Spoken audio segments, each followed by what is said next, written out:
नमस्कार, मैं हूं अनुराग विश्वकर्मा और आप देख रहे हैं सागर एक्सप्रेस न्यूज। मध्य प्रदेश में चुनावी घमासान जारी है। कहीं कांग्रेस का पल्ला भारी तो कहीं भाजपा का पल्ला भारी। देवरी विधानसभा से हम आपको जुड़ाएंगे।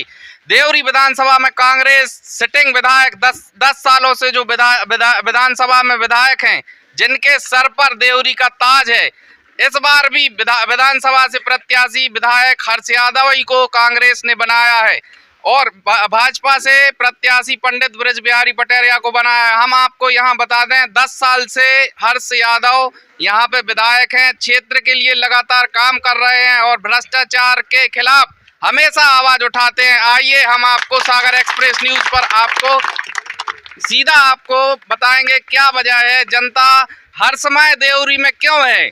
डायरेक्ट आपको मुलाकात कराएंगे, बात करेंगे। सागर एक्सप्रेस न्यूज पर आपका स्वागत है भाई साहब। धन्यवाद अनुराग जी। जनता भाई साहब देवरी में हर समय क्यों है, क्यों हर्ष यादव को पसंद करती है, क्या बताएंगे? इसका जवाब तो जनता जनार्दन ही दे पाएगी। मेरी तो देवतुल्य जनता जनार्दन है।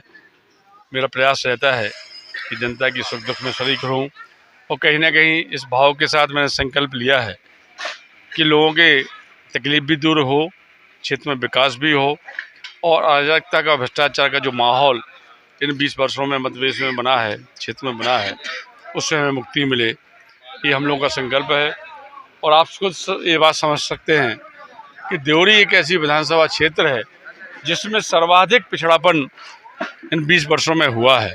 भेदभाव की पराकाष्ठा है। जिस तरह से भारतीय जनता पार्टी के नेता देवरी के साथ सौतेला व्यवहार कर रहे हैं, ज़्यादा दूर नहीं, सैदपुर से तेंदुखेड़ा रोड टेंडर हो चुका है, पैसा आ चुका है, ठेकेदार को कॉन्ट्रैक्ट मिल चुका है, उसके बावजूद भी सरकार के नुमाइंदे अड़ंगा डाल रहे हैं, बजाय कि इसका श्रेय हर्ष यादव को ना मिल जाए। मैं आपके माध्यम से पूछना चाहता हूं, क्या दोष है उस जनता जनार्दन का जो सैदपुर से लेकर तेंदुखेड़ा तक आना जाना करते हैं, नरसिंहपुर जिले में जाना चाहते हैं, बरवान जाना चाहते हैं। ऐसे अनेकों कार्य इन वर्षों में रोड़े अटकाने का काम भारतीय जनता पार्टी के लोगों ने किए हैं। इसका जनता जवाब देगी और कहीं ना कहीं आने वाला वक्त बदलाव का है और जनता ने मन बना लिया है कि मामा की विदाई करके ही हम अंतिम सांस लेंगे और ये बात तय है।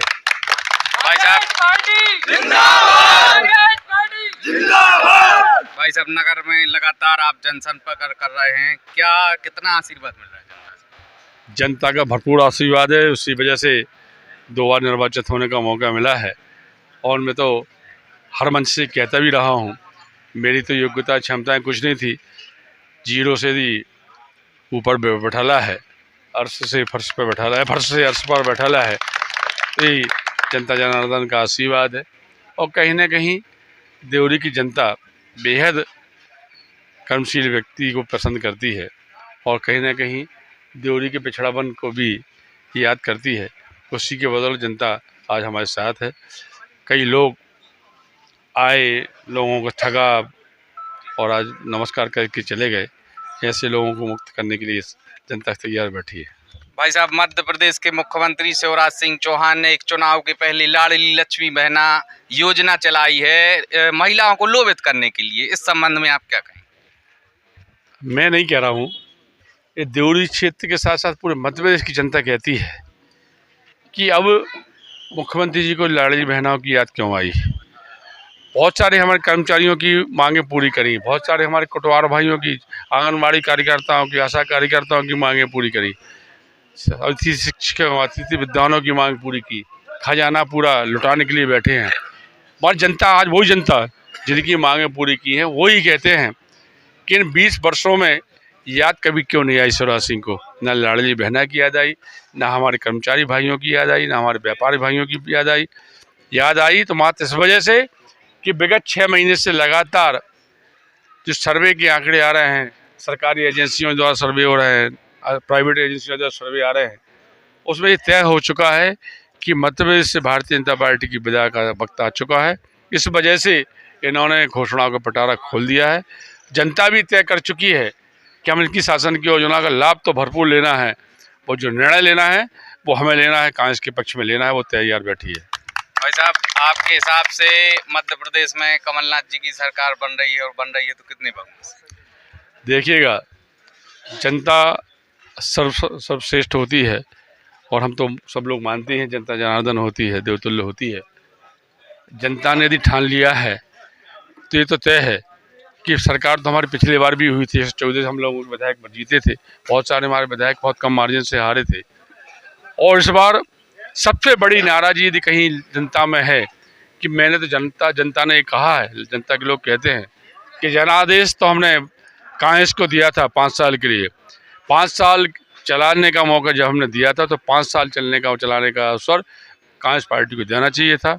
एक बहुत बड़ी नाराज़गी जनता में ये भी है और जनता इसका सबक भारतीय जनता पार्टी के नेताओं को सिखाएगी और मुझे ऐसा अनुमान है कि 150+ सीटें कांग्रेस पार्टी मध्य प्रदेश में जीतेगी। भाई साहब, भाजपा के भ्रष्टाचार पे आप क्या बोलेंगे? मैं तो हर मंच से कहता हूँ, मैंने सार्वजनिक मंचों से ये कहा है कि जिसके पास साइकिल सुधारने के लिए पैसे नहीं होते थे, सुधरवाने के लिए, पंचर सुधरवाने के लिए पैसे नहीं हुआ करते थे, किराए से साइकिल लेने की क्षमता नहीं होती थी, आज वो फॉर्च्यूनर के, स्कॉर्पियो के मालिक हैं। जिनके पास चने खाने के लिए पैसे नहीं हुआ करते थे, उनके कुर्ते में काजू और किशमिश रखी घूमते हैं। वो पैसा कहाँ से आ रहा है? इतने झांट कैसे हो गए? कौन सा खजाना मिल गया? उतनी मेहनत हमारे किसान भाई भी करते हैं, व्यापारी भाई भी करते हैं, वो संपन्नता उनको क्यों नहीं आई? तो कहीं ना कहीं वो भ्रष्टाचार जो कहीं ना कहीं ऊपर से लेके नीचे तक, नीचे से लेकर ऊपर तक व्याप्त है, उसी का परिणाम है कि आज जनता पिस रही है। कि ना अधिकारी कोई सुनता है, ना कोई नेता सुनता है, और जनता कभी नेता के चक्कर काटती है, कहीं अधिकारी के चक्कर काटती है, थक हार कर बेचारी बैठी है। इसलिए जनता ने भी मन बना लिया है कि इस जनता से चुनी हुई सरकार को अब जनता ही हटाएगी। तो हमारे साथ थे देवरी विधायक हर्ष यादव, जो 10 साल से देवरी में विधायक हैं। जनता उनको बहुत पसंद करती है और उनके जज्बे पे हम 2 लाइनें बोलेंगे। पसीने की स्याही से जो लिखते हैं अपने इरादों को, उनके मुकद्दर के सफेद पन्ने का। अब आपके शहर सागर में डाइट रेस्टोरेंट सुविधा के साथ अनुभवी ट्रेनरों सहित gents and ladies sunshine gym. पता याद रखें, राजघाट रोड, तिलीवाड़, सागर, मध्य प्रदेश।